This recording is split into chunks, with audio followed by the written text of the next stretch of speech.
Welcome back. Welcome back to another unfiltered episode of the Truth Be Told Flex podcast, where bold truth gets aired out and sugarcoating gets no airtime. It's your sis behind the boards, Banath Shalahaya, keeping the engine running. And as always, I'm joined by the dynamic duo, Shir Yeshub Judah and Ayo Ben Yahoo, two brothers bringing fire and facts every time. Tonight we're stepping into the deep. No fluff, no filter. You know how we move. Bold topics, real talk, and unapologetic truth. And of course, we've got that signature segment, Beyond Critical Race Theory, teed up for you. We even have a little sports spill for you. And before we dive into the deep end, we're tossing some real conversation starters your way. You do the legwork, form your own opinion, and then talk amongst yourselves. Whether you're posted, car, couch, or in the cut, focus up and guard your spirit, because once the mic's hot, there's no rewind. This is Truth Be Told Flex Podcast. Let's ride, brothers. The mic is yours. Yeah. Wow, man, she put a lot of pressure on us when we come on. Like we can't have the intro better than the whole show. I'm telling you, Y'all play too much. Like, Well, thank you, but y'all play too much. she put a lot of pressure. You put a lot of pressure on me, baby. Pressure.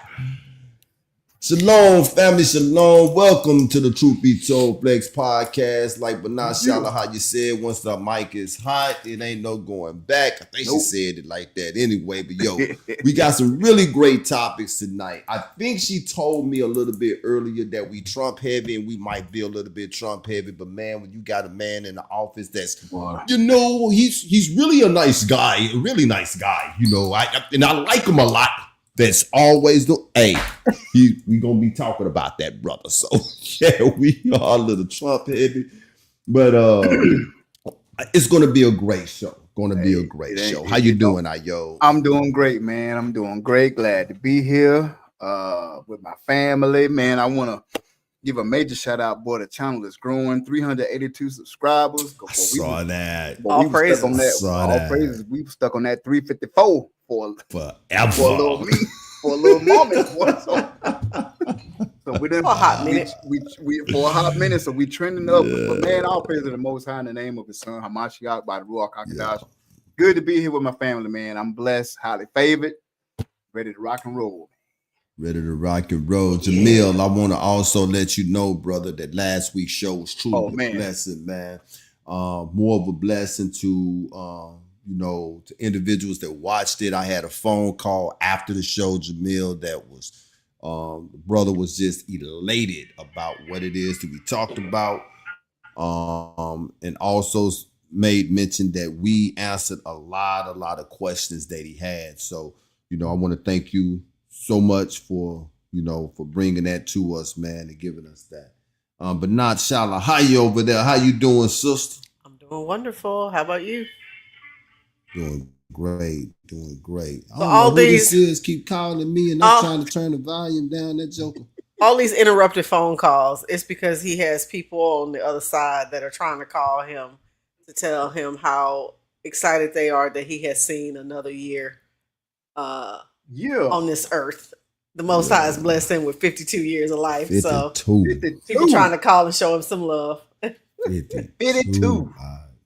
Happy born day, Aki. Yeah. Indeed. Yeah. Appreciate it, man. Appreciate it. Whoever that is, they sure trying to get me too. But yeah, I remember a time in my life if you'd have told me 52, I've been like, oh, you remember Kevin Hart talking to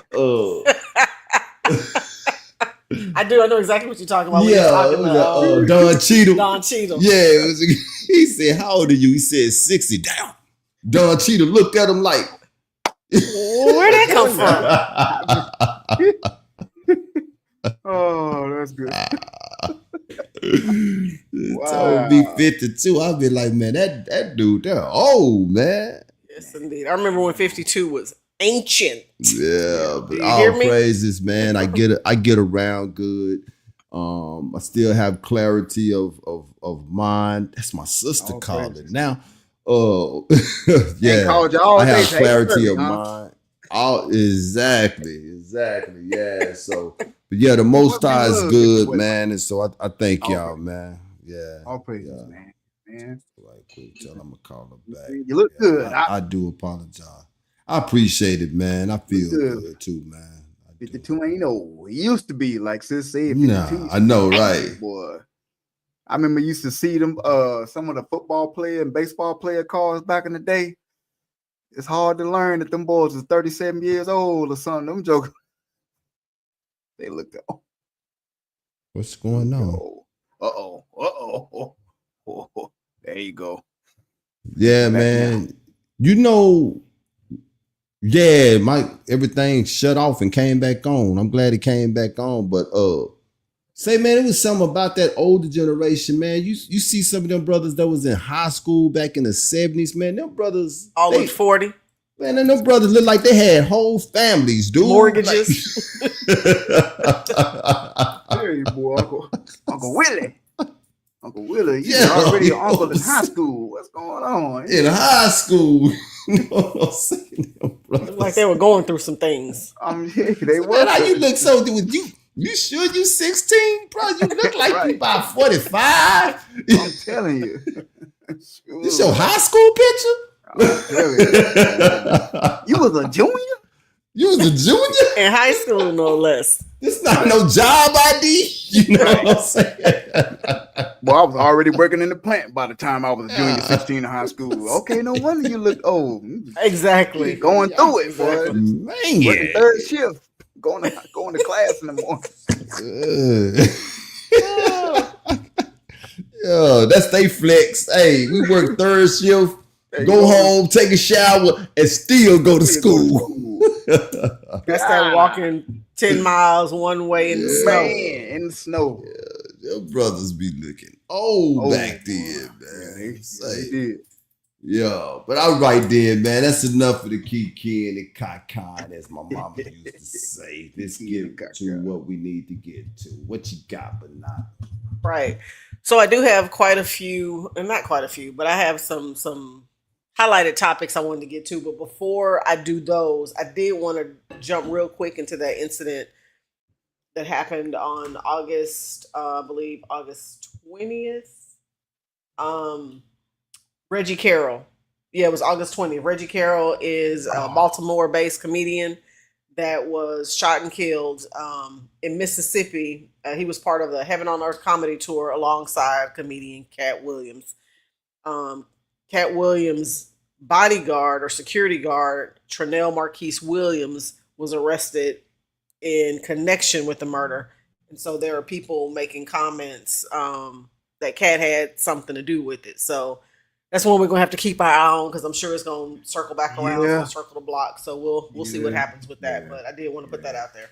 I missed that one. I ain't heard nothing about that. Yeah, I've been hearing about that, and I don't know if it's his PR team or what, but Cat is quiet, and I think that's what's bothering a lot of people is the fact that it is the security guard, is a licensed security guard, but it happens to be Cat's cousin, and it happened in front of or down the street or across the street from one of Cat's Mississippi homes.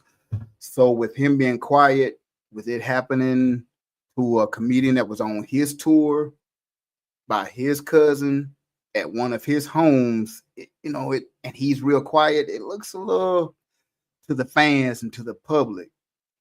So yeah, this is one we gotta, keep our eyes on because it could get a little messy.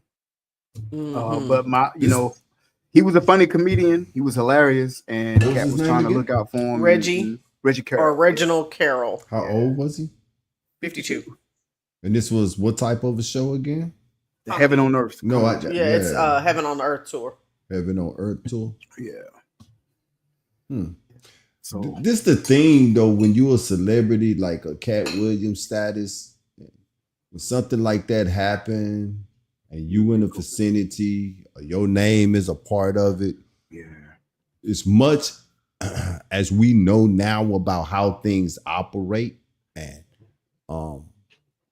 because as you say all the time, there are no secrets. You know what I'm saying? In the Ruach, everything is being exposed.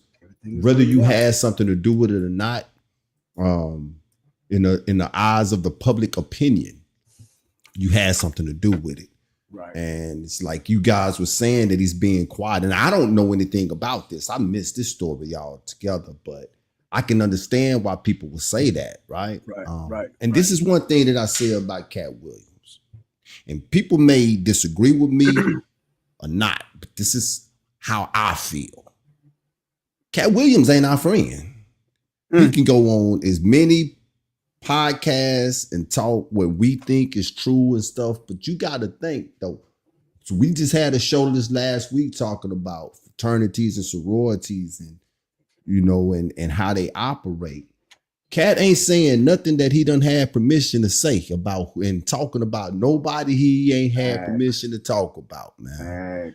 You know what I'm saying? And so we can't, and this is what you call smoke and mirrors. I'm gonna put this out there, and people gonna be like, "Oh, he exposing," and that'll take eyes off of him, and that'll make you put your guards down about him. The nigga ain't exposing nothing. Right. He's only talking what he's got liberty to talk about, and like y'all say, we gonna have to keep our eyes out on this, man. I had no idea that this happened though, but yeah, that's crazy. Yeah. All right, well, staying on the celebrity tip, no surprise here. Montero Hill, aka Lil Nas X, was arrested in Los Angeles on August 21st after an incident where he was found nearly naked, wearing only underwear and cowboy boots, and allegedly charged at a police officer. The altercation resulted in injuries to at least 3 officers. Hill was hospitalized for a possible overdose and later released on $75,000 bail. He faces 4 felony charges, including battery with injury on a police officer and resisting arrest, and has pleaded not guilty. He's been ordered to attend Narcotics Anonymous meetings as part of his release conditions. And his father, I heard somebody talking not too long ago whether or not he had his father in his life. Well, here you go. His father expressed support, stating Hill is remorseful and seeking help. Hill is scheduled for a pretrial hearing on September 15th, 2025. So anybody who's still interested in getting their family, loved one, child, cousin, uncle, brother, sister, mother into the spotlight in Hollywood, become famous, stop. It's not the place to be. Backdooria Nation, I'm telling you, his boy, he took overdose. His boyfriend in the NFL and broke up with him. That's something. Say, man, boyfriend broke up with him. We could laugh about this because it's quite humorous, but at the same time, how can you not feel sorry for? It's sad for this dude, man. Yeah, it's sad, man. It's and it's a sad situation for him.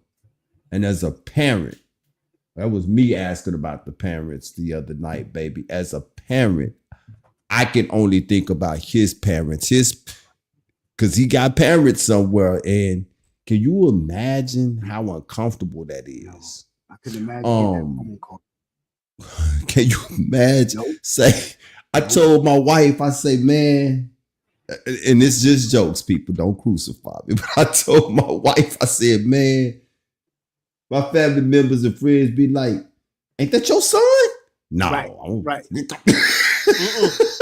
I don't know who that is. When we see your son walking down the street in his truck, no. You know how old people, that's Earl and them, boy. You know Earl and them down the Simmons, no, not Simmons. It so is. It so is. You know how we is. Yeah, you know what I'm saying? You look, back in the day, you couldn't wait to that call waiting, that tone. Right. We had call waiting, that you couldn't wait till the phone hung up so you could spread some news. Call and tell somebody. Miss Benita Boutrell will be all over this one. Goodness, man. Yeah. But I seen that. I said he hasn't. Since that whole Nike shoe thing last year, a couple years back, and then when the video with him giving the lap dance to so-called Hasatan, since then, I said, well, he haven't really dropped any projects. And, he not a rapper like that anyway. So, right. With the old thinking time publicity stunt? I'm thinking, well, I actually think since he hasn't dropped music, I'm thinking he actually may be going through something. He may be going through a crisis at the moment, as far as, like I said, a lot of these guys that got this feminine ruach, this feminine spirit, they be having high profile boyfriends, either old US sugar daddy or somebody in the league, in the NBA, or that got a lot of money. And when they don't want to do the things that old executives want them to do in the music business to keep it going, they get funded by their boyfriend. And when the boyfriend break up, and when I was saying that earlier, I was being facetious, but this could be a real thing. Somebody broke up with him, his money dried up, and he acting out. Well, his dad did say he was under a lot of pressure. So regardless of what angle you come from, either what you saying something happened with his significant other or his music career or whatever you want to call that. When you ain't very well could be one of those things. So when you ain't had a hit in a while and you done pumped out 16 songs and every exec is like, that ain't it. Not what we're looking for. That's pressure. That is pressure. Because they give you a deadline and they say, we'll give you $1 million budget, but you put you back out there, but you gotta write a hit. And he done pumped out 20 songs and it ain't the one. Oh yeah. And if you can't write it, we'll write it for you, but there's something you gotta do first. There you go. There's something you gotta do first. Yeah. There you go. All right. Well, here we go. Let's talk about something that shook the internet this week. Cracker Barrel. Yep, the beloved roadside staple with the rocking chairs and the biscuits. They made a big branding move and it backfired quick. So here's the deal. Cracker Barrel decided to roll out a sleek, modern logo gone with the old school illustration of Uncle Herschel leaning on a barrel. No old country store tagline either. Just a clean text, minimalist vibes. The goal, maybe to appeal to younger crowds and look fresh. Sounds simple enough? Not quite. So customers weren't feeling it. Social media blew up. Longtime fans said the new look erased the very nostalgia that made Cracker Barrel iconic. And then it got political. Conservative voices jumped in, accusing the brand of going, quote unquote, woke. Donald Trump chimed in, calling it a mistake and telling them to admit they were wrong. That's not the pot calling the kettle black. And apparently the pressure worked because the backlash hit their stock hard. Nearly 100 million lost in value. So what did they do? They hit reverse. Within days, the company announced they're bringing back the classic logo with Uncle Herschel front and center. They even issued a statement saying, "We heard you loud and clear." Translation, tradition wins, at least for now. I'm going to say something else wins. Cracker Barrel wins. So what's the lesson here? Branding isn't just a design choice. It's an emotional trigger. Mess with nostalgia and you might find yourself in the middle of a cultural firestorm, especially in today's climate where even a logo can spark political debate and you find yourself in cancel culture. So what do you think? Should brands stick to their roots or evolve with time? What's your thoughts? Yep, but just keep that Uno reverse card on deck. Go ahead, all I got to just when you dealing with money, man, I gotta ask the question, and I just thought of this when she was doing it, because you were making a comment before we got on that we're having a white man's crisis, right? Mm-hmm. So I gotta ask the question: was this a gimmick? Like, are you testing the waters to see how people, you know what I'm saying, felt about this? Because the only people who had a problem with it was conservatives, white people, racist people. You dig what I'm saying? That's what makes me think they weren't testing the waters, though. Right. I think they just genuinely was like, look, we're not changing recipes. We're not changing the look of the store. We're not taking any of the old antiques down in the store, the old time candy. We're just changing the sign. Right. We just changing the sign. It ain't gonna never change now. I'm gonna say with how they dropped in stocks, bro. Nah. And you can't be mad at them for going back to it, as if they did it sincerely. Right. You know what I'm saying? For what they said. And this is what Yeah, I can't because that's a business move, man. Right. So here's the thing: if you know anything about Cracker Barrel, and we were talking backstage earlier, Ayob said that used to be one of his places of employment. Mm-hmm. You know the logos. I mean, not logos. You know all of the paraphernalia, all the things that are on the wall. There are some things on the walls in Cracker Barrel that are literally just advertisements. You got old cigarette packs. You got old soda. Sleds. Yeah. You got sleds. You know, pieces of you got all kinds of old nostalgic stuff from various different times in history. Pictures, license plate tags, all kinds of stuff, all kinds of paraphernalia. But there is also a deep rooted history of what that is. That's that Jim Crow era.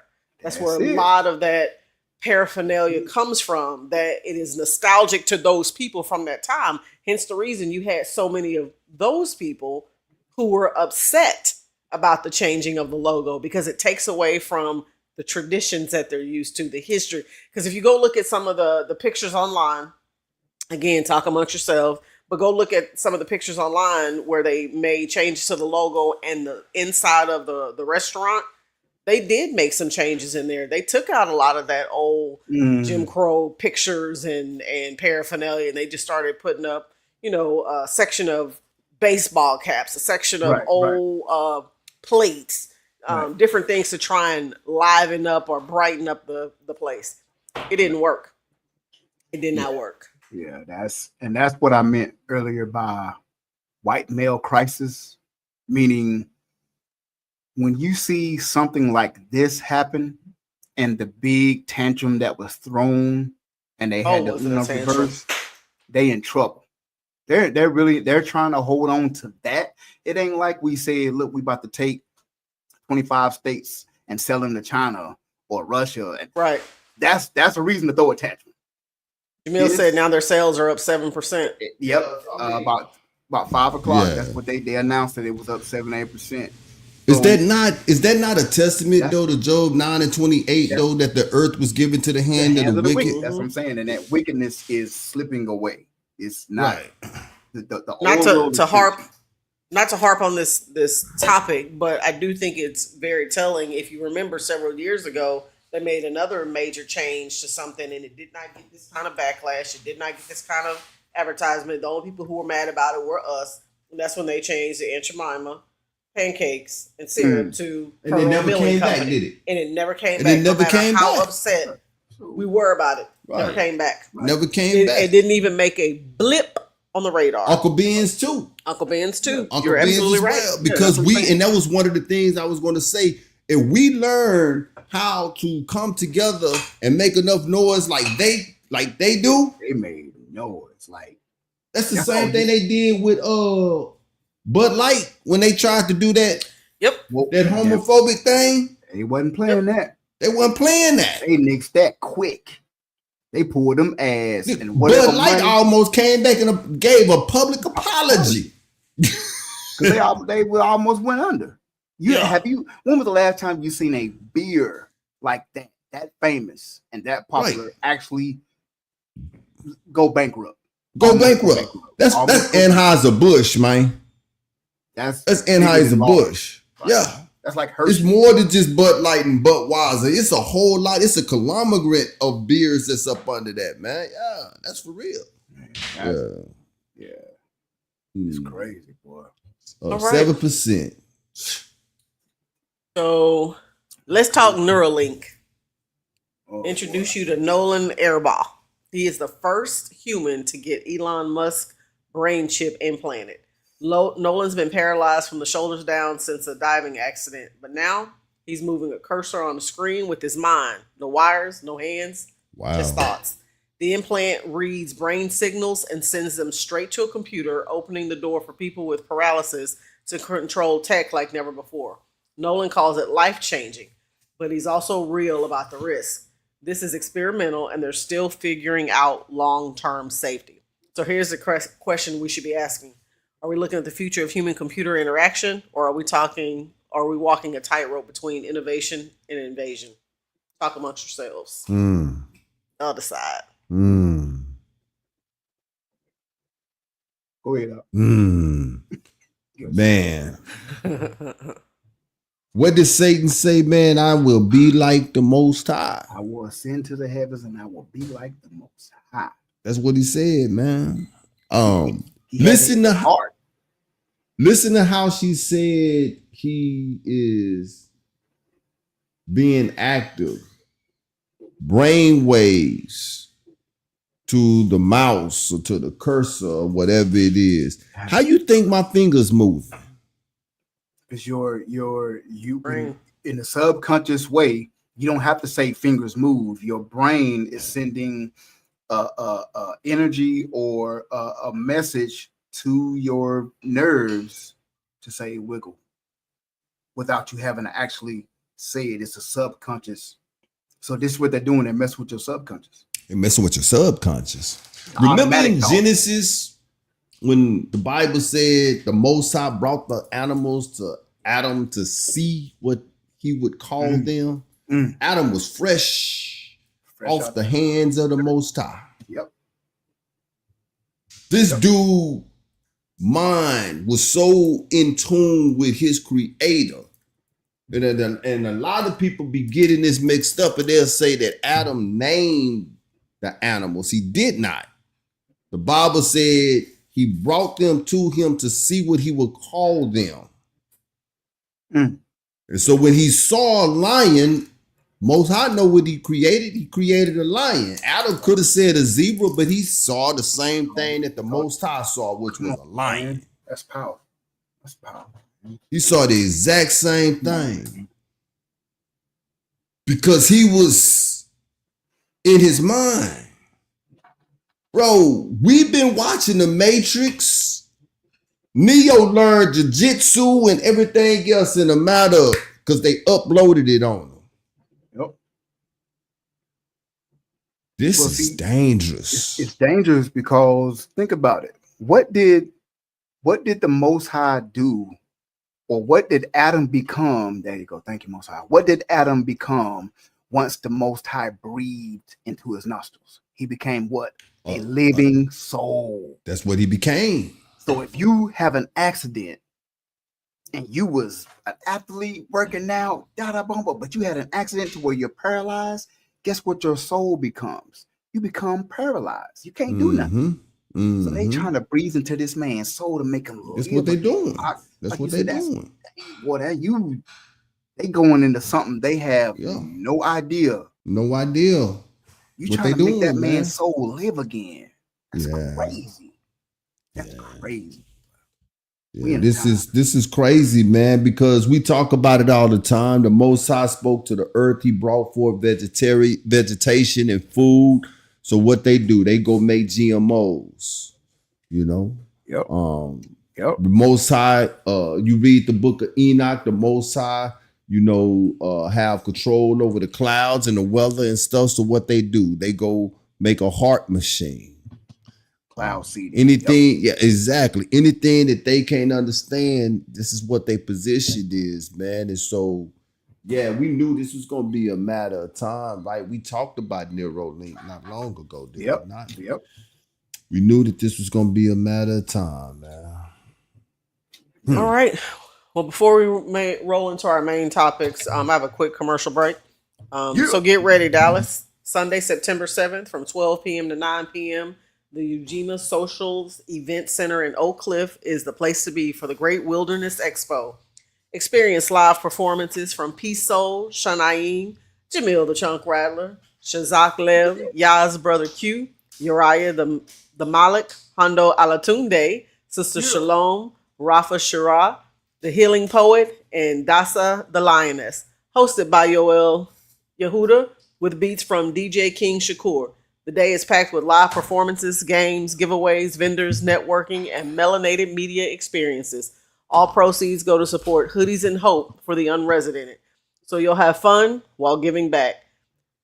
Scan the QR code. I'll put it up in a second. Or visit JubileeHolidaysNonprofit.com to grab your tickets now. Don't miss this day of survival, celebration, and community. It's the Great Wilderness Expo. Let me share this QR code. Before you get started, I want to also do one more thing, and please forgive me. His name was Eric Darnell. He was a truck driver. It was just reported not long ago that the Great Wilderness Expo, there it is, man. Yeah, it's gonna be in Dallas. I might try to make a trip down there. That's in Dallas, right? Mm-hmm. But yeah, I was asked by one of our viewers, which happened to be a truck driver, to make mention of this. Man, truck drivers, please be careful out there. Yeah. He was found attached to a tree with a noose around his neck as well. And of course, what do they always say? That he unalived himself. He was last heard of by his wife. And the next thing we know that he was dead. His name was Eric Darnell. It's real dangerous out there. I don't know what the count is at this particular time, but it's a lot of truck drivers, especially in the South, that is coming up missing. So if y'all are out there on the road, y'all look out for one another and you be careful yourself. Make it back home to your families. I just want to put that out there. Right, I'm gonna put that QR code back up one more time for those who didn't get it. It's the Great Wilderness Expo. If you want to get your tickets, please grab that QR code, scan it, so you can get your tickets. Right. Sorry about that, but not. Oh no, you're good. You're good. All right, very good. I keep doing that. First topic. So August of this year, the parents of 16-year-old Adam Rain filed a lawsuit against OpenAI, claiming that ChatGPT assisted their son in researching unaliving methods and even helped draft an unaliving note. The family alleges that over several months, ChatGPT engaged in conversations with Adam about unalive events, providing detailed instructions and emotional reinforcement. OpenAI has expressed condolences and announced plans to enhance safety measures, including stronger content, guardrails, and new parent controls. But here's the problem. In December 2024, a Texas mother sued Character AI after her 17-year-old son began self-harming and withdrawing from his family. The lawsuit alleges that chatbots on the platform encouraged self-harm and even suggested that the parents didn't deserve to have children. The family claims that AI interactions contribute to their son's mental health decline and sought stronger safeguards for minors using the platform. These lawsuits have prompted legal experts and lawmakers to examine the responsibilities of AI companies in safeguarding users, especially minors, from harmful interactions. In response to these incidents, both Character AI and OpenAI have introduced new safety features aimed at protecting teenage users, such as enhanced content moderation and usage time limits. The outcomes of these cases could set significant precedents for how AI companies are held accountable for the impact of their products on users' mental health and safety. Thoughts, guys? Go ahead, Doc. Go ahead, Doc. Man, this stuff is it's getting crazy. We were just talking about the living soul part of you. You know what I'm saying? First Thessalonians 5:23. May the Most High bless you. Paul wrote, may he bless you in ruach, soul, and body, that you be preserved blameless until the coming of Hamashiach. So this stuff right here, man, is what comes to mind is we were just talking earlier about Matthew 6:22. The eye is the lamp of the body. If your eye is healthy, and this is a new international version, if your eyes are healthy, your whole body will be full of light. Mm-hmm. So our parents taught us about guarding our ear gates and our eye gates. I talk to my family about that all the time. You got to be careful of what you're taking in and what you're taking in your eyes and your ears. Mm-hmm. And then people will say, well, I get worried about the Mashiach said that it's not what goes in, but what comes out. Right. But what's coming out? What's coming out of you that makes you want to unalive or hurt yourself from a computer? That's right. If the light in you be darkness, the rest of that verse 23, how great is the darkness? So what's happening is with this young man, and my thoughts, prayers go out to his family. I hate this happening, and the other young man. what's happening is the parents are not teaching these children how to guard your eyes, guard your eye. Their bodies are not full of light. So That's right. how did he connect with this chat GPT so candidly that it was able to tell him? It says the popular AI chatbot soon became his closest confidant. What? ChatGPT engaged with Rain in explicit conversations about suicide methods, according to court filings, validating, listen, his darkest thoughts and encouraging him to keep his suicide intentions secret from his family. Mm-hmm. And I yield at this point, but it goes back to the parents. There was no way. There's no way. Yes, sis. There's no way any chat GPT is going to keep any of my children from telling me or Malcolm Yahoo, hey, I don't feel right. Ain't no way. Because why? We teach Matthew 6:22. We teach how Mashiach said, your body, the lamp is the eye is the lamp of the body. If the light in you be darkness, how great is the darkness? We teach guarding the ear and eye gate. So that's where it's at. That's what I think about this. It's now we're getting into a realm of where this AI is becoming spiritual. It's becoming a soul. Like we just said, Adam became a living soul. Artificial soul. Thank you. Artificial. The Most High breathed in the Adam, and we have that very essence. But now there's artificial soul breathing into these kids. iRobot. Ooh, iRobot. Can't help but to think about iRobot. I was looking for when David said in the Psalms, I think it was in the Psalms, that I was said no evil thing before my eyes. I cannot find exactly where it's at right now, but and this goes back to what Ayo was talking about. This is the dark side of the AI. We got to understand Job 9:28, the earth was given to the hand of the wicked, and how that parallels with Satan when he said out of his heart that I would be like the Most High, right? Everything that they're doing right now is to degenerate us as a people. Now Psalms 101 and 3. Can you pull it up for me? Thank you. To degenerate us as a people. Of course, other nationalities are getting caught up in the web because a spider cannot spin a big web, right? And not expect something to get in the web that he don't want, right? He would spin a big web, and it's a whole lot of different things will fly to get caught up in that web, right? But the web that is spent is for the children of Israel. It's to get us to be disconnected from our power. That's what this is for. Yep. I was said no wicked thing before my eyes. I hate the works of them that turn aside. I shall not cleave to them. Hey, it's so powerful in those words right there, man. We have got to be careful with the things that we watch, the things that we listen to, the people that we be around, foods that we eat. What is holistic? Me and the family been talking about this here, for the last 2 or 3 days now? Mm-hmm. Holistic is whole.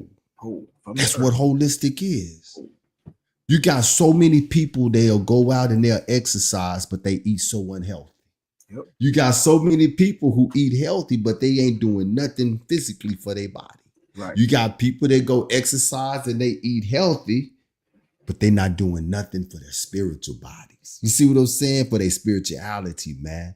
We got to be whole. That go back to what Paul said. What did you say Paul said? Read that one more again, Aki. You talking about 1 Thessalonians? Can you pull that up? I think it's 1 Thessalonians 5:23.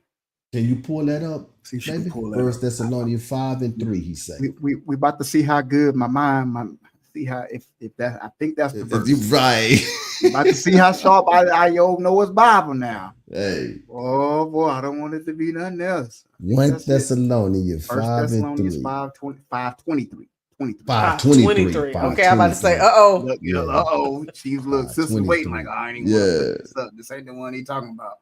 And I hope this is it. We're about to see CIO. There it is. And the very God of peace sanctify you wholly. Like how? Holistic. Holy, see? Holy.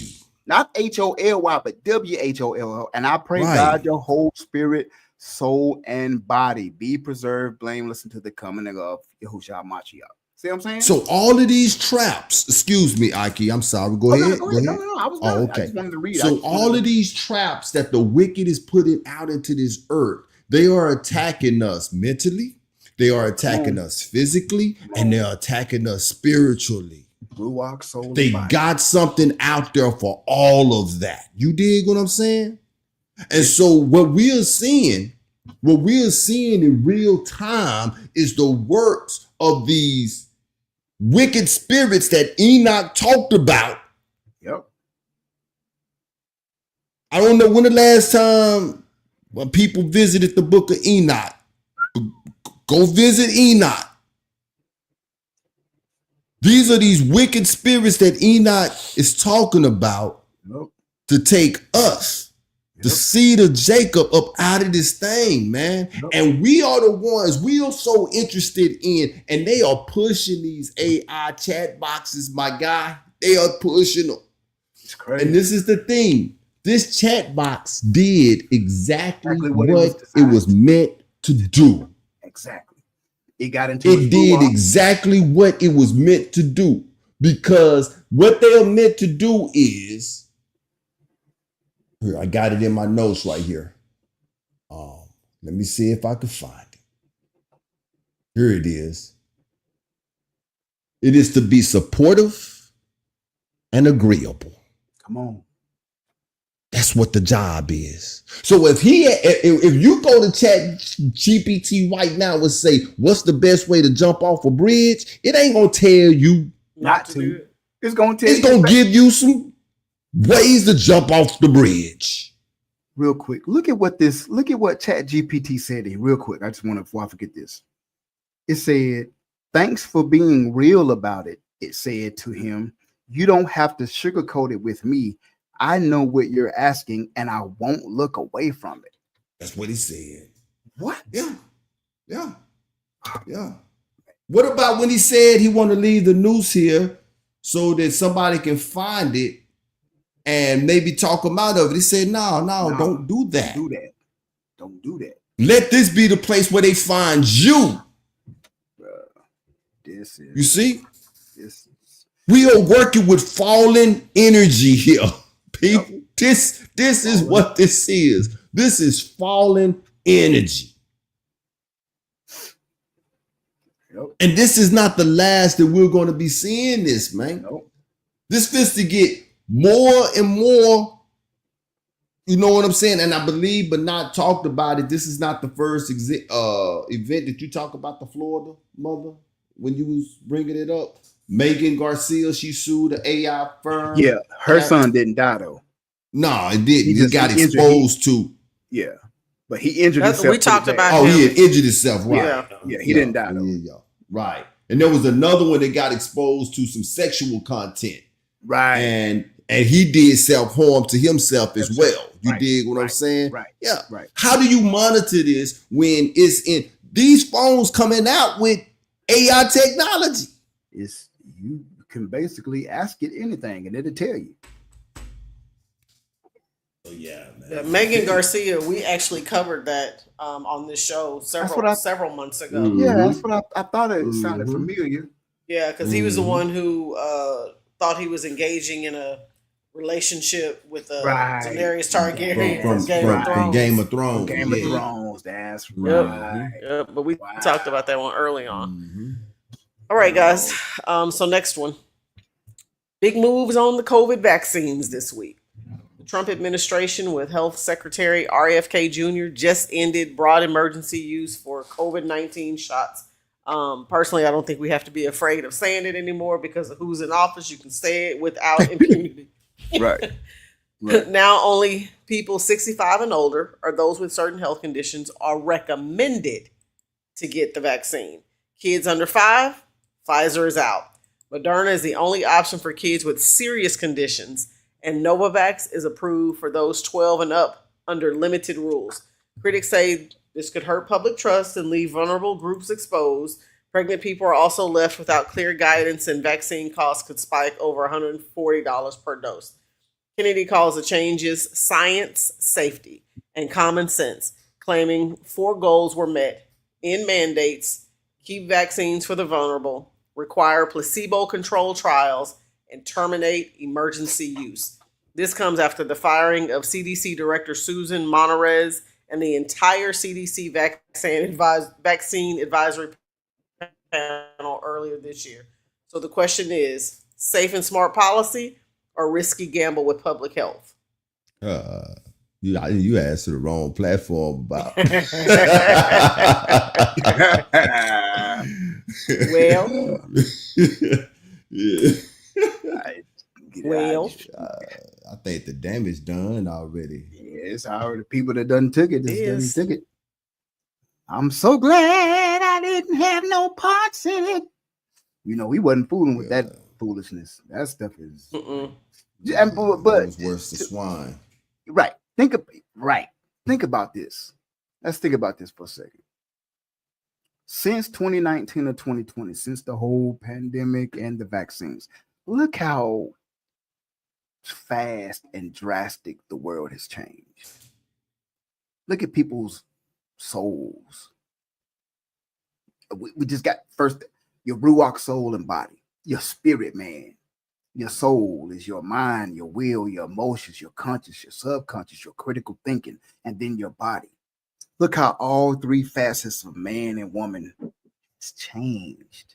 And then the ones that are preserved is doing this, edifying the Most High's name. But just think of the outside world, and then wicked Israelites. And then me and Art was talking earlier about Israelites that took this jab. That no longer, that went back to either Christianity or in secret still, in our culture. Just think about that. Since 2020, man, how the world has truly changed, and how the ones that are sealed and marked with the Most High's name opposed to the ones that's not. So now, when this article comes out, I read it and printed it out, did my notes with peace. But think about all the people that's panicking right now. Oh, $150 a month if I need it. What if I get sick? That's right. And this ruach, we keep coming back to this ruach, soul, and body. That's right. They will harm their bodies to put that in their bodies if their ruach and soul is not at peace about this thing. That's right. And this thing is, but listen, the Most High is turning up all the way. And when I seen this, look, could you imagine coming in Monday morning to work, got an impromptu meeting, everybody fired. RFK done went in there and fired everybody. Everybody. Think about that.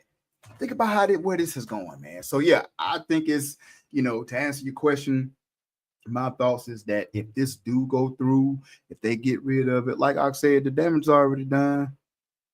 People done took it. And if they telling you now that you need it, and it's $175 with tax to go to Walgreens or CVS or the pharmacy to get it, or go to the doctor and get it, guess what? People is going to go in their savings and pay for it. Because of fear. Because of fear. They did a great job sparking fear in these here United States of Americas. I was talking to a guy today at work, and I brought this article up, and he regretfully said that he got it. Why? Because his job was forcing him, and he didn't want to, and he was afraid, and he said it. I was afraid. I got bills. And I said, wow. I said, it's crazy. I said, because I had already told my wife, and she's on here. I told her, I say, hey, we need to start packing and living in the wilderness or whatever. This is what we gonna do, because ain't nobody in this house putting that stuff in them, man. Because the thing of it is, it's like squeezing toothpaste out of a tube. Have you met a person yet put the toothpaste back in the tube once it's out? Not one. Once they put that stuff in you, whatever is in it, that's it. It's now in you. It's in you. Understand what autoimmunity is. Mm. Autoimmunity is taking your immune system. We talked about this here the other day. Taking your immune system and keeping it stuck on.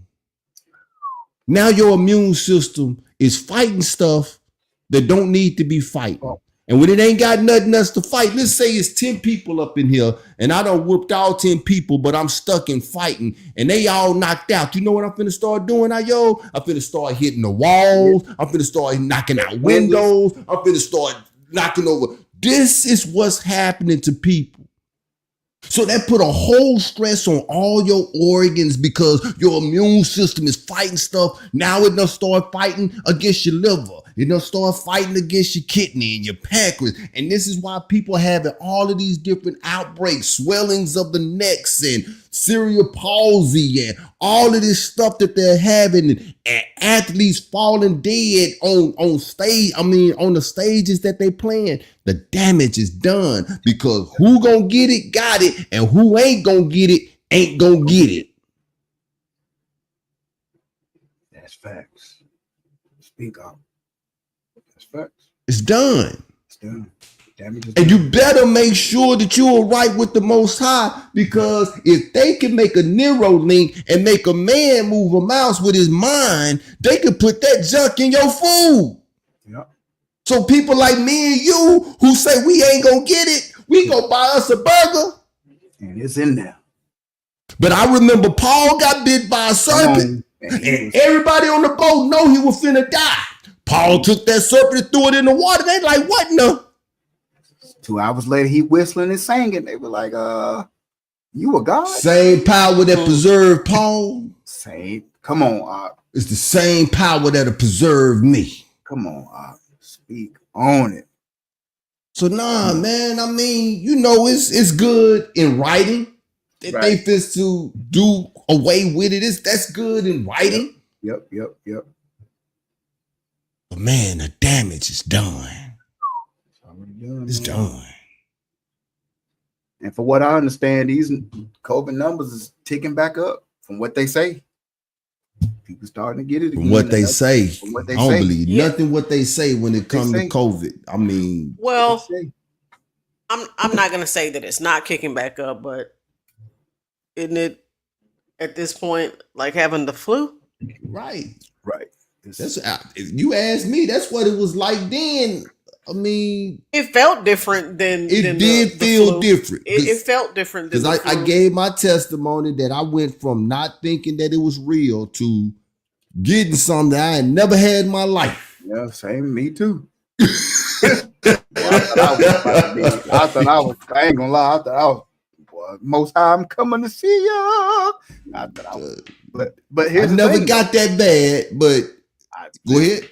I was when I had to go to the hospital, and I seen a whole ruach in the man that was trying to convince me to get the vaccine, and I kept telling him no. He got so mad at me. He had to leave out of the room. I was like, dang, you really that hot? But here's the thing. Never took the jab. Got it once. It was bad. Got it again the summer of 2022. It was like the flu. Ain't been sick since then. So my immune system. Your immune system did what it was supposed to do. All praises to the Most High that I'm sealed and protected. And since then, not even, that little sinuses here and there, but far as having chills and not eating and none of that. So all praise to the Most High that, again, those that didn't take it, peace. I say the reason I said it's like the flu. I mean, I'm not saying it's not a big deal because there are people who did lose their lives behind it, but we've also had people that passed away from the flu. Yeah, we had people pass away from pneumonia. Any sickness, illness that you have like that, you're going to have people that pass away. And it's not to minimize it, but I can tell you from personal experience, I used to get the flu every year from kindergarten up to my freshman year in high school. Every single year without fail, like clockwork, I was getting the flu. Ask me the last time I had the flu. Mm-hmm. There was a time in my household, everybody in the house had the flu. Why? Except me. Boy. Everybody had it. I'm running around the house taking care of everybody. Boy. Because everybody had the flu except me. I've built up an immunity to the flu. I can't tell you the last time I had it. Can't tell you. So I just think, it was a great experiment that they did to see how people were going to respond to it. Here we are, 2025, 5 years removed from it. Mm-hmm. And people are getting it now, and there's not this big to-do of oh my God, all these people are passing away. You're not seeing it. Yeah, I believe that it's more people who have left this earth as a result of that jab than the actual what they call virus or disease. But they pumped it so much on the news, man. We was talking about this today. I go in people's houses every day. Y'all have no idea. It's people that sit up from the time they wake up in the morning. If they write, they looking at Fox. From the time they get up in the morning to the time they go to bed at night. If they left, they looking at CNN. From the time they get up in the morning to the time that they go to bed at night. And they'll watch it while they in the bed. So they go to bed, man, and they wake up, man. And if the world is putting fear out there, they go to bed scared and they wake up scared. 100%. 100%. So yeah, man. I haven't watched MSNBC, CNN, or Fox News in a few years, man. I don't even bother with it. I turn it on there sometimes just to see. Yeah, just see what's happening. Yeah. Because they actors, man. They actors. Crisis they actors. All actors. Some are real. When Howard Cosell died, real journalism died. Right. Howard Cosell. Some are real in the fact that they went to school for journalism and that's what they call wags. Like the movie Wag the Dog, that's what a wag is. A wag is a pundit that has a journalism skills, but a dog in politics is the suit and tie or the dress that you think has the skills, but they really don't. They just giving an opinion. Right. That's why you have an op-ed, opinion ed. You have the real journalism. You have different ones. That's what Wag the Dog is. Wags and dogs. See, I know a little bit about politics. I know a little bit. A little bit. Well, and here's what you also know about politics. You have any major issue, incident, whatever come out, and you watch any news station. I don't care what state you in, what little community you in, whatever news stations are coming on, whatever's on your channel, at some point they're all going to have the exact same rhetoric. It's going to be the exact same phrase that somebody printed on a piece of paper, send out to all the news medias. Make sure you say this. Make sure you close with this. Make sure you open with this. And if you put them all on at the exact same time, they would all be saying the same thing. I think we had that montage on the show at one time. Mm-hmm. All right. So heavy on the Trump, y'all. Here we go again. President Donald Trump has threatened to deploy National Guard troops to Baltimore, following similar actions in Washington, D.C., Los Angeles, and Chicago. He cited crime concerns as a justification for these deployments, despite data indicating a decline in crime rates in these cities. Maryland Governor Wes Moore and Baltimore Mayor Brandon Scott have strongly opposed the idea, arguing that it is unnecessary and politically motivated. Governor Moore emphasized that crime rates in Baltimore have decreased significantly since he took office, highlighting a 20% drop in homicides. He also criticized the Trump administration for cutting funding for local law enforcement and suggested that the president should visit the city to witness the improvements firsthand. In response to these developments, a video from Vice President Kamala Harris' 2024 campaign rally has resurfaced. In the video, Harris warned that Trump intended to use the U.S. military against American citizens who disagreed with him, referring to them as the enemy from within. She described Trump as someone obsessed with revenge and seeking unchecked power. The resurfacing of this video has sparked discussion on social media, with many noting the accuracy of Harris's warning. Do you think it was a warning shot or just speculation on her part? Do you guys think that what she said had validity. How you gonna answer my question with a question? Yeah, because I want to know what you think as well, though. But yeah, you Of course, right I'm gonna give though. my But yeah, opinion. yeah. Because that's what it seems like he's doing, right? You know, every state that he's sending the National Guard is a blue state. Yep. And the city with the black mayor, so-called black mayor. And the city with so-called black mayor. Because he's saying that they don't know what they're doing. When you listen to him talk, they don't know what they're doing. It's either a black mayor or a black chief of police, right? Chief of police, right? Yep. But at the same time, like I said, and you know, I my thoughts, prayers, heart go out to Minneapolis with the tragedy that struck today out there with the mass shooting. But it don't seem like it's those cities that need. It seems like it's these rural areas where these sleeper cells are that needs the National Guard, the Army Reserve. That's what it looked like.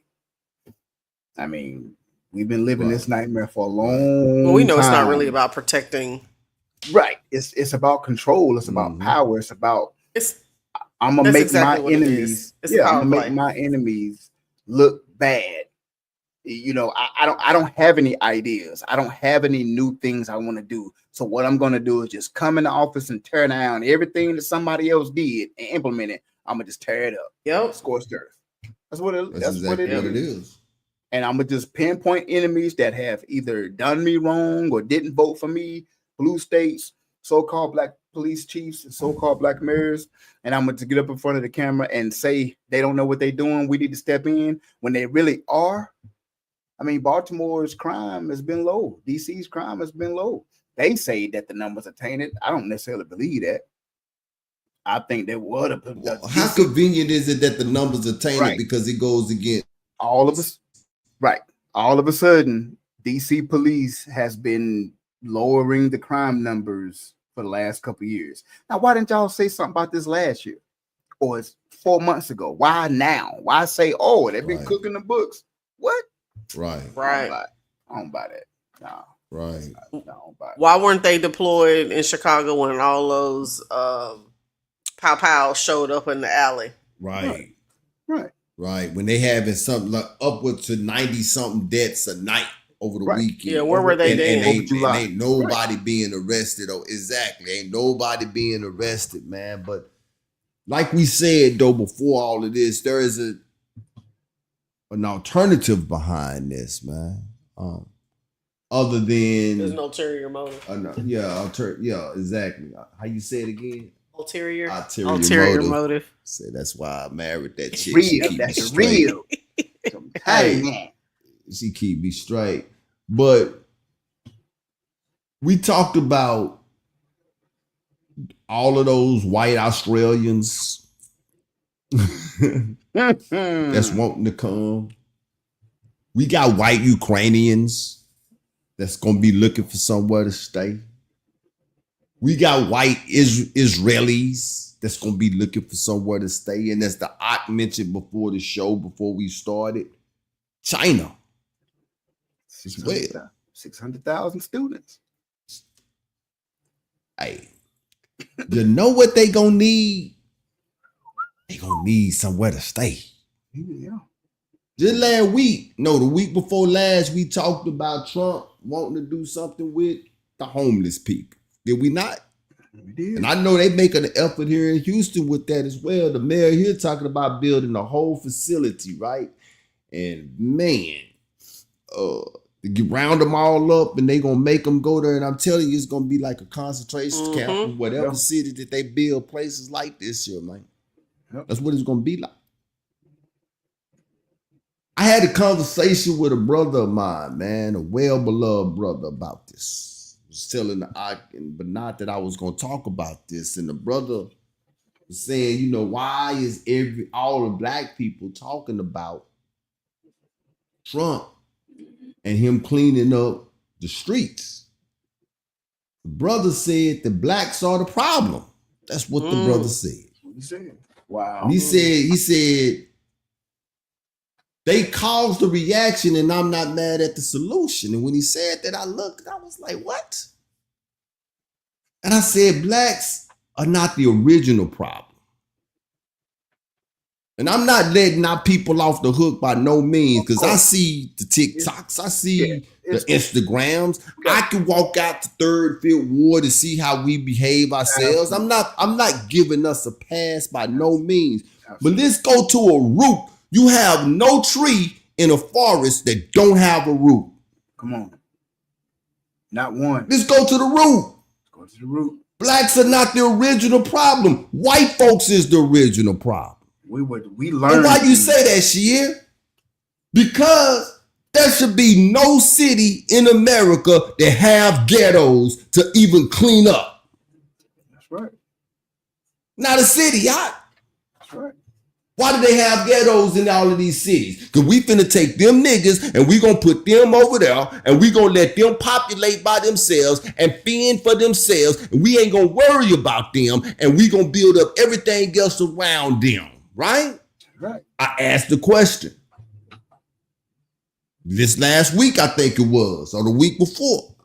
When have the government ever been concerned about the crime in our neighborhoods? When? Never.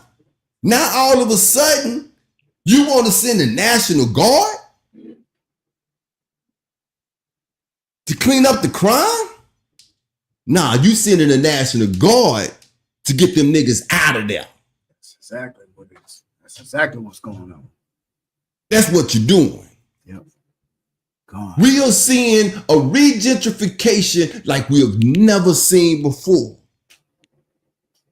We are seeing a real live Matthew 24 in full effect right now, people. This is a culling. This is the sifting that Luke 22 and 31 was talking about. That's what we're seeing. Where is judgment going to start? In the house of Israel. Come on, man. And so he said that blacks, paraphrasing, the brother said blacks are ushering in Matthew 24. I said, I beg to differ. The Most High is ushering in Matthew 24. Man. Come on, man. And he's using Trump as a tool to get this here done. Yep. What do Amos? I got Amos. Pull up Amos 9, 8 through 10 right quick. And I'm gonna sit down on this one. Yeah, please, because we gotta. All right, but pull up Amos 9, 8, and 10. Thank you much. Give me moments.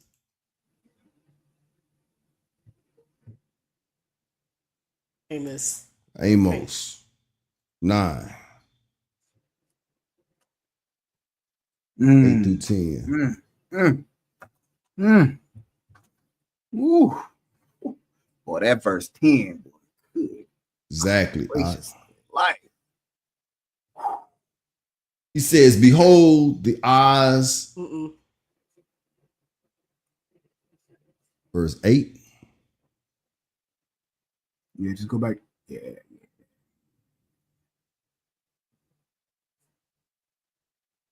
Yeah, there we go.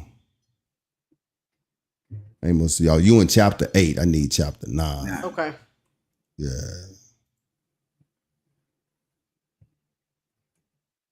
There we go. Yeah. He says, behold, the eyes of the Most High, Elohim, are upon the sinful kingdom, and I will destroy it from the face of the earth, saving that I will not utterly destroy the house of Jacob. He's not going to utterly destroy us, said the Most High. For lo, I will command, and I will sift the house of Israel among all nations. Like as corn is sifted in a sieve, yet shall not the least grain fall upon the earth. Verse 10 says this: all the sinners of my people shall what? They shall die by the sword. Which say the evil shall not overtake nor prevent us. Trump ain't doing nothing that the Most High is not allowing him to do. He's just an instrument of the left side. There you go. He's just the left side of the Most High. There you go. Like the lion Ruach in Kings that told Ahab out of the 400 miles of the prophets, it was just one ruach from the left side. It's the same thing. That's it. It's the same thing. That's it. That's it. David said 1,000 may fall in my left, 10,000 at my right. He said, but it shall not come nigh to me. Look, if jump, you're scared, you might want to get right with the Most High, man. That's for real. That verse 10, he said, all the sinners of who? My people. My people. Woo. My people. Oh my goodness. If that don't put a fear in you from the Most High, I don't know. Ain't no hope for you. It ain't. I'm telling you, you just might as well go ahead and get ready for the sword. Yeah. That's for real. Trump ain't doing nothing that he's not allowed to do, man. Say it. That's right. Wow. Hey, man. That's tough. But not, I apologize. I took so long. Okay. But I'm gonna get you back on track. Did you have anything else you wanted to add, Io, before we go? No. I did a masterful job of explaining. Okay. All right. So this next one is a heartbreaker. So Mississippi has declared a public health emergency as its infant mortality rate reached 9.7 deaths per 1,000 live births in 2024, the highest in over a decade and nearly double the national average of 5.6 since 2014. Over 3,500 infants in the state have died before their first birthday. Leading causes include congenital malformations, preterm birth, low birth weight, and SIDS, sudden infant death syndrome. A significant factor is the prevalence of OB deserts, areas lacking obstetric care, which affect nearly half of Mississippi's counties. The Mississippi Department of Health plans to standardize maternal and infant care and provide home support for at-risk expectant mothers. The March of Dimes emphasized the disproportionate impact on Black mothers with a 24% increase in infant mortality in this group, while rates among white mothers declined. Y'all think? Rates beyond among who? White mothers. White mothers declined. Yeah, man. They taking L's left and right. Listen, it's a crisis, man. I'm not being funny too. This is real talk. This is real spiel. Let my people go. That's right. Pharaoh didn't learn. Listen. That last plague, he was like, y'all got to go. That's right. We've talked about it on this show, and I talked about it. I talk to my family about it all the time. Go read the scripture. Can you imagine the bitter wail and cry from the mothers of Mizraim that night? Man. When all that, it's almost like I can smell the sand. Yes. And it's almost like my root, the Most High places me there on that night. It was exuberant for us. We believing. But you imagine getting ready, that leaven, that bread that didn't have the leaven, you got to everything on because you know you got to eat the bitter herbs and get out of there. And while you leaving, that cry, that's coming. They was wailing, man. They was wailing. All the mothers and households and fathers. So it was wailing. When I read this article as a topic, that's what I thought about. Yeah. And this is again, like you said, the Most High is allowing this stuff to happen as precursors. And in every breath, what he's saying, let my people go. Let people go. Let them go. Y'all got them secretly. Every time somebody say that my son is Asian, nobody got an issue. He Arabic, nobody got an issue. He Chinese, nobody, he white. Soon as they say he Black or Negro, TikTok going crazy. Everybody going, oh no, he can't be no. Let my people go. So yeah, this is when I've seen this and I've seen the numbers. Since 2014, 3,257 babies in the state have died before turning 1. Mississippi officials have declared a public health emergency as the rate of infant mortality hits a decade-long high. That means it's been declining for a decade, but now this year, the 10th year, it's done hit an all-time high. And we better get right. We better get right, folks. Yep. Because it's here. The only thing I got in my notes, Ayob hit it. My note real short. It said, this is another form of judgment. That's it. Because that's what this is. As the Most High is judging Israel, he's also judging our slaveholders, them who is over us, our oppressors. Because like Ayob said, he's telling you, let them go. Let them go. Let them go. Let them go. 9.7 deaths per 1,000 live births. Since 2014, 3,500 babies in the state. This is not a city. This is not a county. This is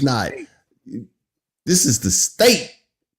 35, well, be more specific, 3,527 babies in the state have died before turning 1. And you know that this is white people but not saying that at the end, because the only reason they reporting this is because it's white people. If this had been black babies, they wasn't saying nothing about it. Let it go you on. wouldn't have heard nothing about this. Just that fear. That's why they try and project fear on us, because they have it. They know what this is. They know what this is, man. They ain't gonna tell you. And the more they try to, that's why they flipping over Cracker Barrel, because they know this stuff is happening in the background. Right. This is crazy, man. Now I'm not just a real insensitive person. I feel bad for these parents that have lost their babies. Absolutely. Of course. But at the same time, as I teach in my house, there is consequences to everything that you do. So I'm about to put a monkey wrench in this whole argument for y'all. What's that? The infant mortality rate has increased. Black mothers. It's decreased among white mothers. That's nationwide? This is in Mississippi.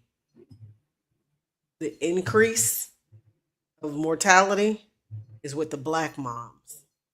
And it's because they don't have the same access to health care. I wished I had that before we got into this, man. So as y'all were talking, I was like, wait a minute. But did I miss something? That's still judgment, though. That's still judgment. It is. Like I said, if we don't get right, that Amos that we just read is definitely on our top, for real. Here's a concern that I have, though, because listen to one of the things that you guys aren't entirely wrong. One of the things that they said is the areas lacking obstetric care, which is affecting nearly half of Mississippi counties. Most of the people in Mississippi who live out in those rural areas, that's where it's being affected most, right? One of the things that they're talking about doing differently is providing home support for at-risk expectant mothers. March of Dimes is the one who emphasized this. I got a different feel about it. March of Dimes. Right. However, what happens with home support? Who's overseeing, monitoring, and watching what they're doing when they go to these homes? So we talked about this on the show several months ago. It might have even been a year and a half ago, where there were Hispanic moms that thought they were going to get treatments, and they were being sterilized. That's my concern with what they're talking about with this home support. They're going to go provide home support. Who is keeping an eye on what they are doing with these women Who's when they go there? Policing them while they there doing what it is that they're doing. Yeah. Correct. Yeah. Yeah, that's concerning. That's crazy, man. I just put a part of the article in the chat right there, man, that The burden falls especially hard on babies born to Black moms who experience an infant mortality rate of 15.2, a nearly 24% increase from the previous year, while the rate among among babies born to white moms declined. Decrease. Yep. Yep. But How could many of this those moms do you think got vaccinations? I was right? thinking that to myself as well. But the number could be higher because our women we are being impregnated at such a higher rate than the other nationalities. Than other nationalities, yeah. I mean, There's a lot of factors that I yeah, don't think Yeah. are being because if you right, announced here. yeah, Right. because How out of vague is 100, this article, right, man? Like, because out of 100 ladies, if it's 70 of us and only 30 late, you know what I'm saying? You gotta, it's the numbers can be skewed because you're like, okay, out of 70 of us, if 30 are dying, but there's only 30 pregnant white ladies and only 5 are dying, then of course the ratio Right. is skewed Right. because there's a lesser that's probability of right. them dying because there's lesser babies being Lesser born. babies being born. Exactly. So this would help usher in the need for them to do the home care. right, Right. right, Right. because To slow ours down. right. But again, what did Pharaoh try to do? Hey, we got to be wise and deal with the Israelites Right. shrewdly. They haven't, we got to Right. take them out. And when the people went out, they was like, "Yo, Pharaoh, man, Ramses, hey, these Israelites are having babies way." They work a 15-hour shift, go home And yeah, and so yeah, And make it do what it do. I would like to look into this and see what demographic, what areas, Yeah, What that's counties, exactly what I specifically said what too. counties. Right, to see, right, yeah, because they yeah. love to rope them off, say, "Oh, we're Mm-hmm. going to go over here in Jackson in this area where there's 25,000 black folk Mm-hmm. opposed to the I would like to see the numbers Yeah. because Yeah. this article, since she got down there and saw that, man, Yeah. you know, because the this article really didn't I say don't that. know, right? Exactly. Really, the one It's we had really didn't touch on that. It just I don't gave us the take this numbers. shit with a full grain. Yo. Right. Yeah. All right, guys. Interesting. Time is winding down. We got Beyond Critical Race Theory and 2 more topics to hit. So we're gonna take this quick break, and then we'll be right back with your Beyond Critical Race Theory. Yeah. Peace and blessings, everyone. Peace and blessings. Today I have one of my teachers, my idols. Yeah, that's crazy. I almost feel like we dropped the ball. What happened? I don't know. It was playing and it stopped. Yeah, stop. She got up and it left. Peace and blessings, everyone. Peace and blessings. Today I have one of my teachers, my idols, student of Dr. Sabi, student of Dr. Layla Africa. We help to heal so many individuals by giving them the information that they need for their body to heal themselves. This is Dr. Yaki Raphael, if I said it correctly, sir. Basically, I want to ask you, Mr. Dr. Yaki Raphael,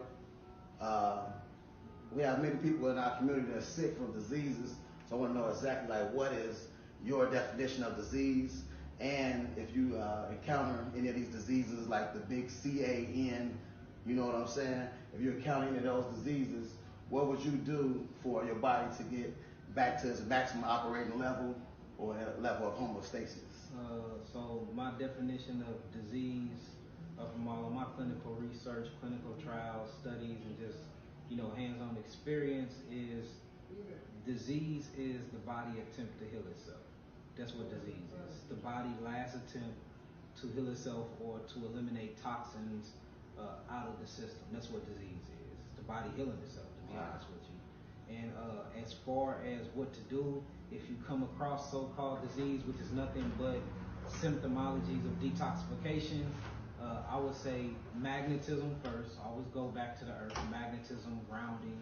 The next thing I would say is oxygen. Make sure that you're getting an adequate amount of oxygen because all disease or detoxification processes start in a state of hypoxia when the cells lack oxygen. Thirdly would be light. The sun or artificial light like we do here at the facility. magnetism, oxygen, of course your light, nutrition, which is your macronutrients, phytonutrients, amino acids, carboxylic acid. So your nutrition, that'll be number 4, then number 5 is love. So literally grounding or magnetism. After that, oxygen, which is what you actually get from an oxygen chamber. You can get natural oxygen from the air. Light, which is from the sun, or you can do an artificial light med bed.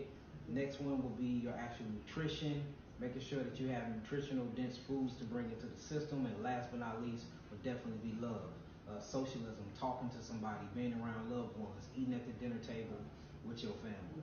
Them five things will make your detoxification process very, very fast. Roger that. Wow. So there's no such thing as disease.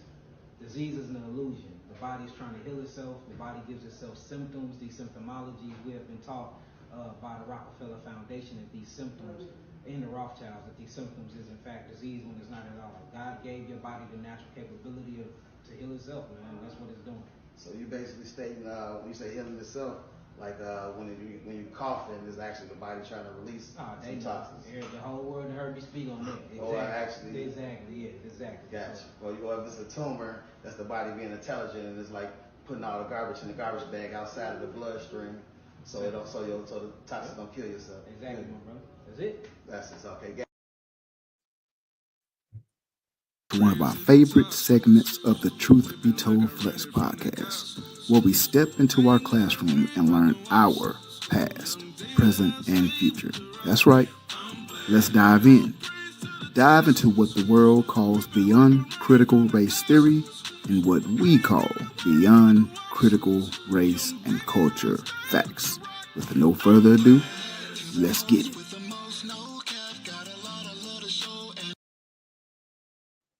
Yeah. We back. Appreciate that intro. That's dope. Yes, sir. Truth Be Told Flex podcast is rising.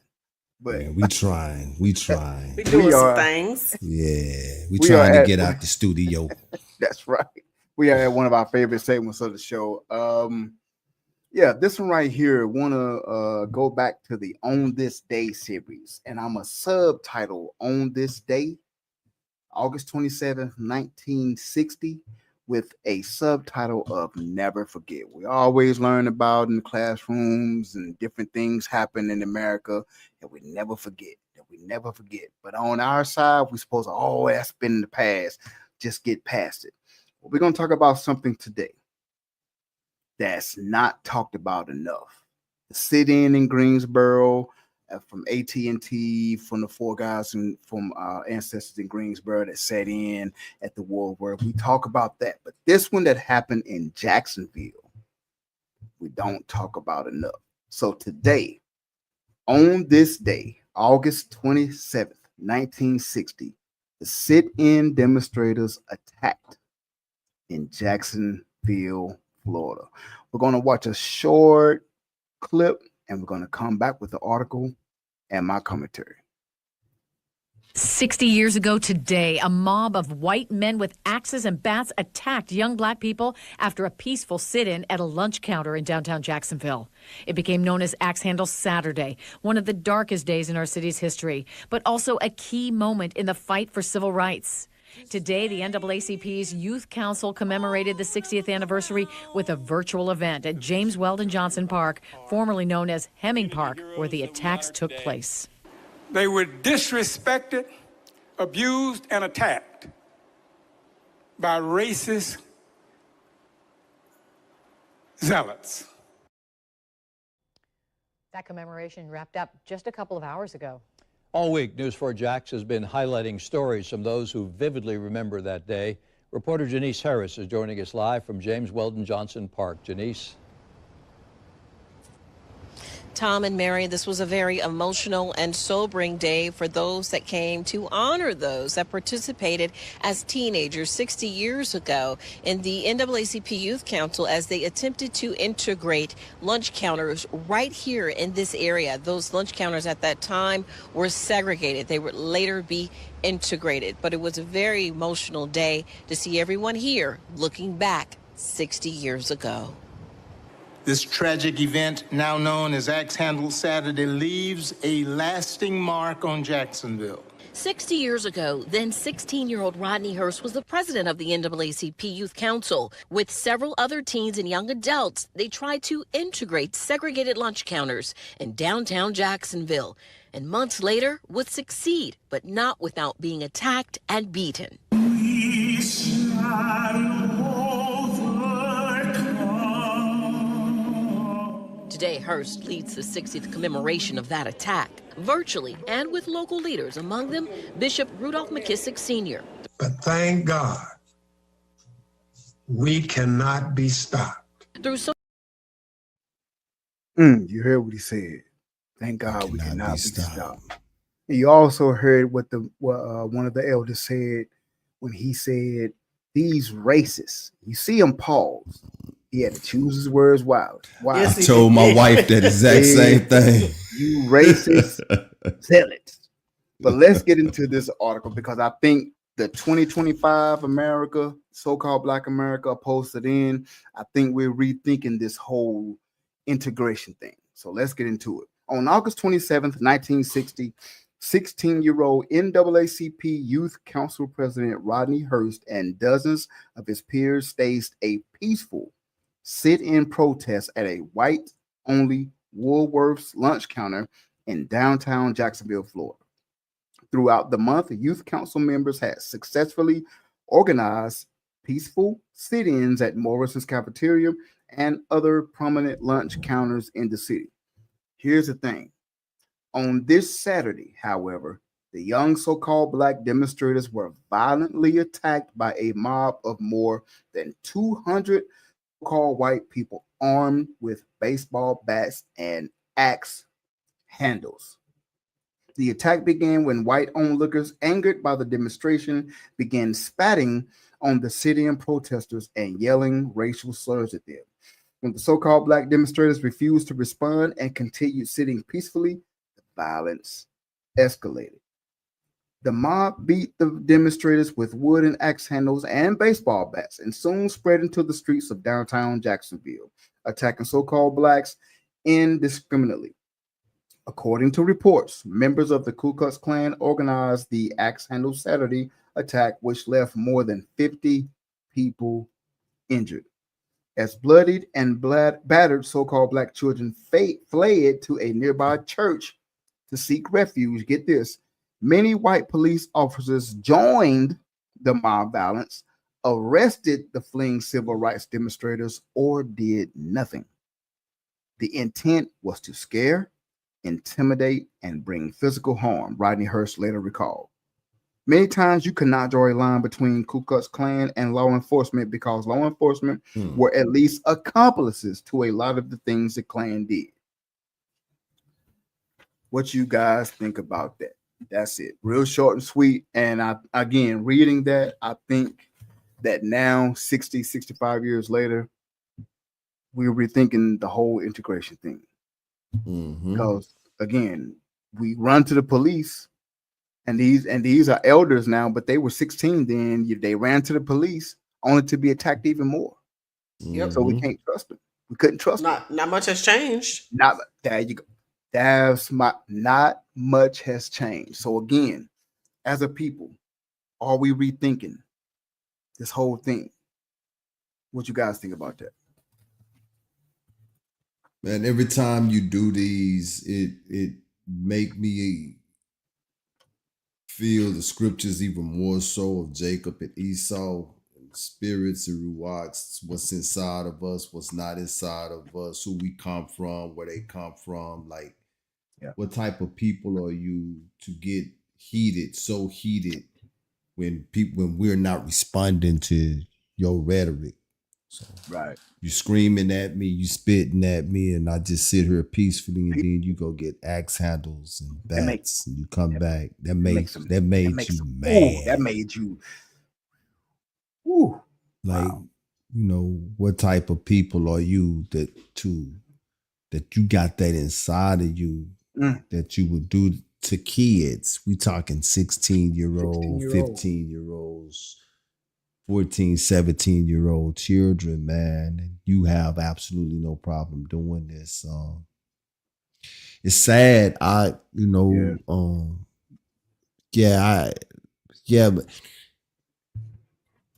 you said something in that presentation that it was hard to distinguish the Ku Klux Klan from the police.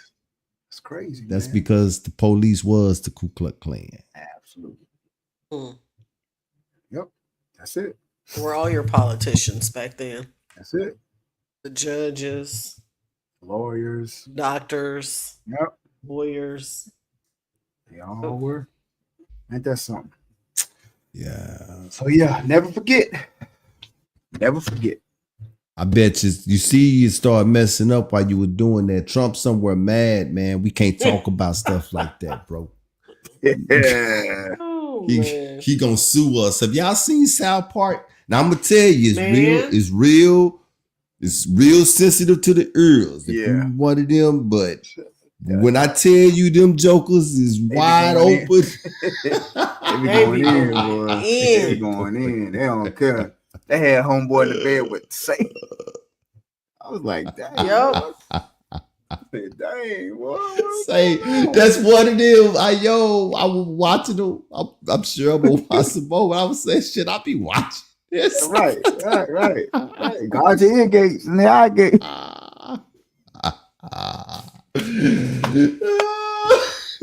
Hotmess.com. Yeah, let's go. All right. Let me help these two out.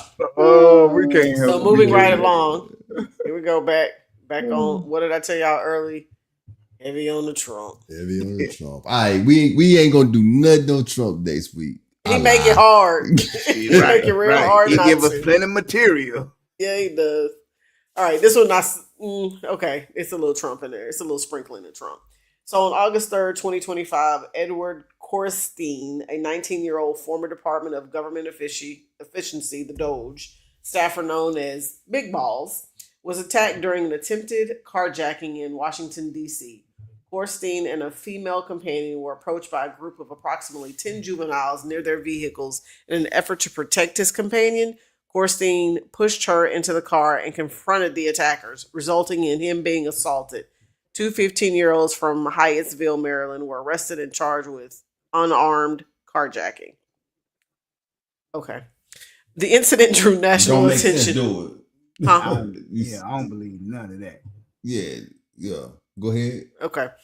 The incident drew national attention when a photo of Korstein, bloodied from the assault, was shared by former President Donald Trump on Truth Social.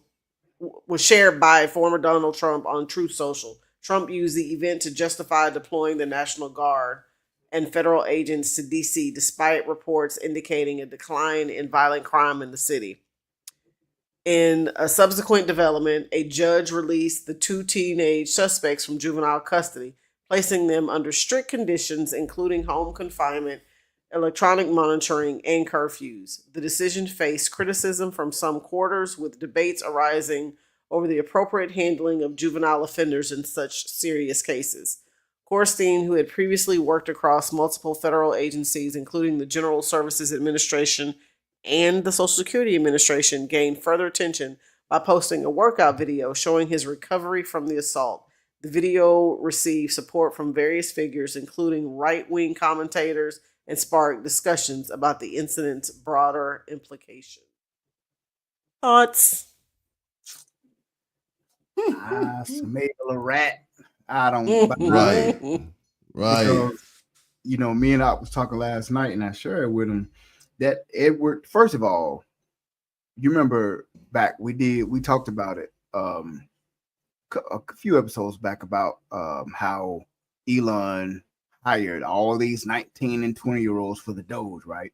Just to go in and fire all these people. Well, I'll believe Edward Korstein and his girlfriend. He pushed his girlfriend into the car and was assaulted by some juveniles. 10 of them. If this guy, now there's another article floating around that I came across, and this guy apparently, when he was let go by Elon some months back, there's been a whistleblower. I sent Aka ABC article. There's a social security administration whistleblower, Charles Borges, that has blown the whistle on Edward Korstein, and apparently they have uploaded millions of American social security numbers and information to an unsecured server. So what are they hiding? Was this one dude like Eagle Eye with Will Smith, or Enemy of the State with Will Smith, or Eagle Eye with Shia LaBeouf? Was he approached by some ex-CIA, FBI guy on doing this? Instead of any story that could say 15, 10, right, on, y'all. Right. And if they were so-called black, they would have been shot and died. What you talking? That's why I said it don't make sense. Unarmed, unarmed. I don't buy it. So they don't carjacks. They don't go together. Carjack, unarmed. It's It's so it don't even make sense. I really think, and I give it the floor to you. That's my take on it. That's my opinion. Not saying it's fact, but this whistleblower has said, "Hey, look, these young guys.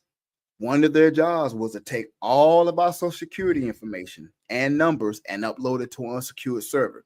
I'm not gonna spoil the movie, but go watch Ice Cube's War of the Worlds. And oh my gosh. Yeah. Sit through it because it's a bad movie, but it got very great information in that movie. The acting There's some huge takeaways from it. Yeah. And this when I seen this, I was like, oh, wait a minute. Okay.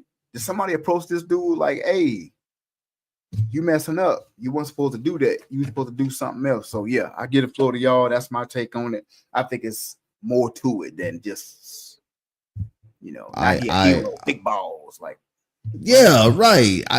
I agree with you so much to the point that I don't have a whole lot more to say or add to it other than I put this here in the comment as well. One of the things that Trump said, that crime in our nation's capital is totally out of control, and called for the authorities. And this is one of the things that we just talked about. He said, prosecute these minors as adults and lock them up for a long time, starting at age 14, right? And so when you look at something like that, and he made comments like that, not to back off of what Ayo was saying, because what Ayo was saying is very, very, very plausible. But you can also look at, okay, a member of the White House has almost got carjacked, right?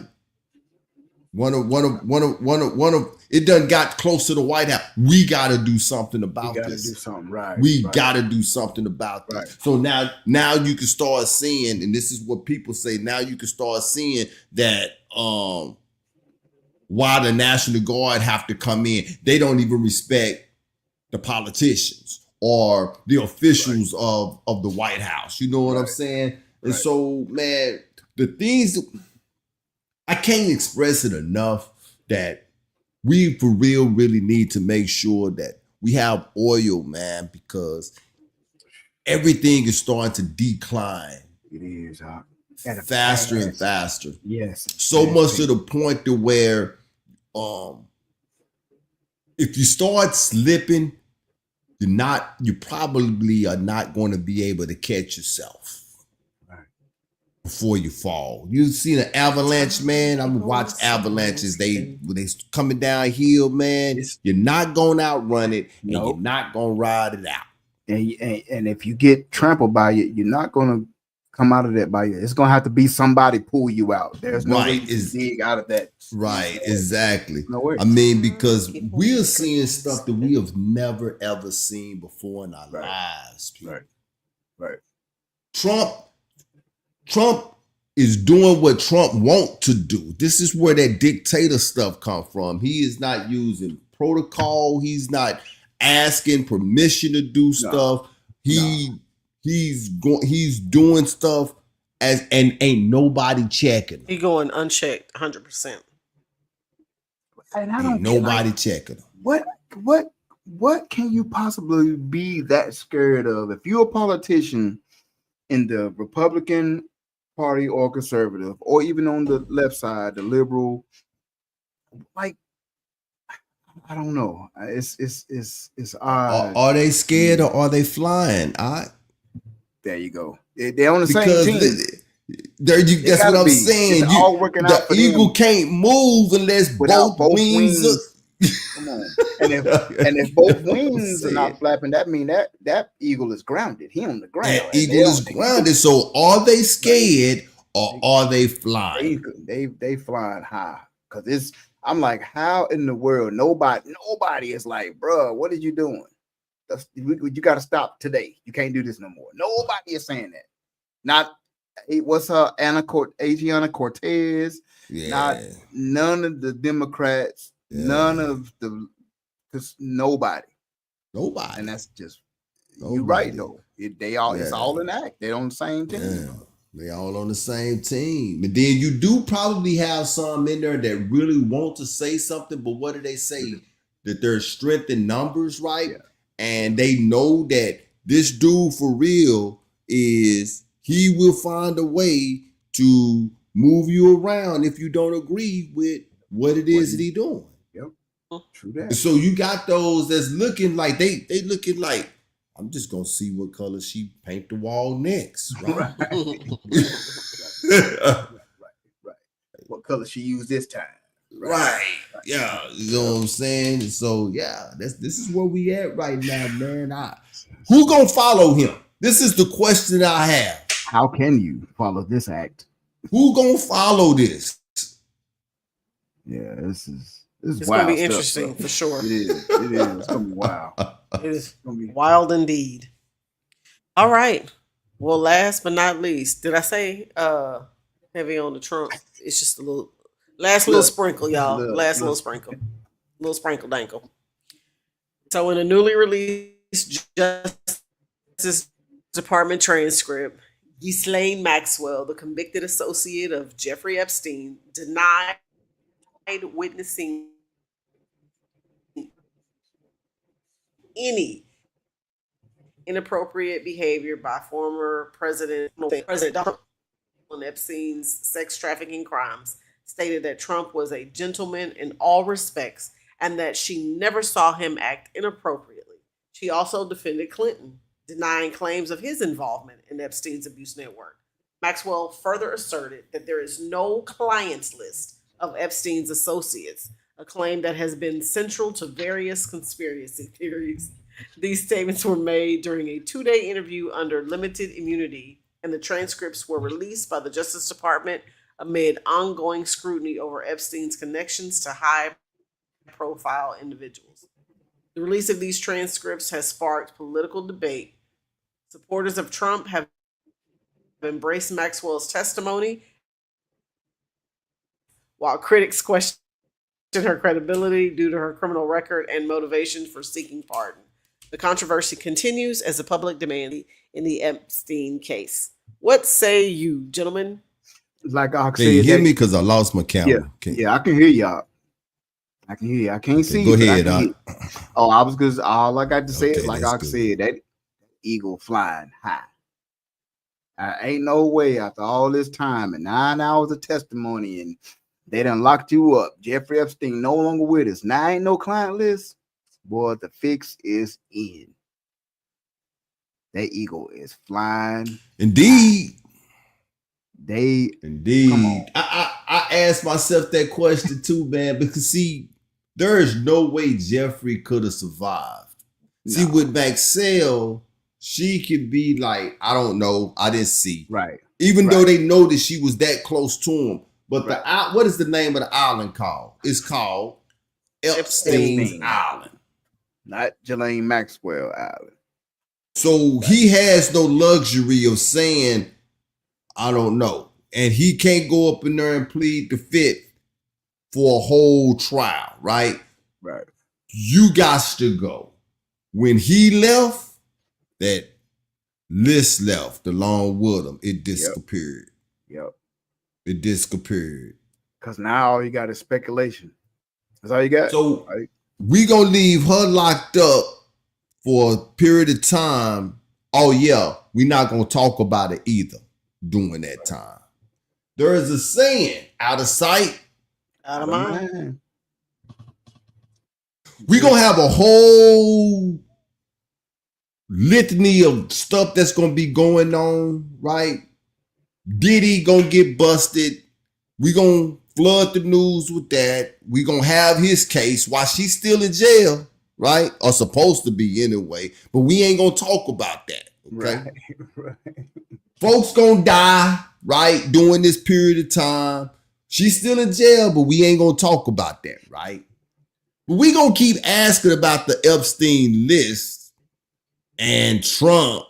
And Trump gonna be throwing the curveball. Are we still talking about this guy? Why are we still talking about this guy? This guy was garbage, right? But we ain't gonna talk about what's her name? Ghislaine. That lady, Maxwell. right? We ain't gonna talk about her. When her name do come up though, in the news, they say, could Trump pardon her? What do you mean? Wait a minute. What's going on? Are y'all for real? And his answer is, I haven't thought about it, but I can if I want to. If I want to. Ain't that what he said? He playing so coy. That's what he said. So what are they doing in all of this time? They making sure that whatever was in these files is being disappeared even more so. Right. Right? Because and we can add that his name was seen 49 or more times. Well, guess what? They've all been redacted. See what I'm saying? How does that, we talking? She said that. What did she say? Trump. What did she say? What did she say about Trump? That he what? Which part? You talking about him being a gentleman? Yeah, that's what we talking about. The same man that said grab him in the crouch. Oh, he a gentleman. Yeah. Okay.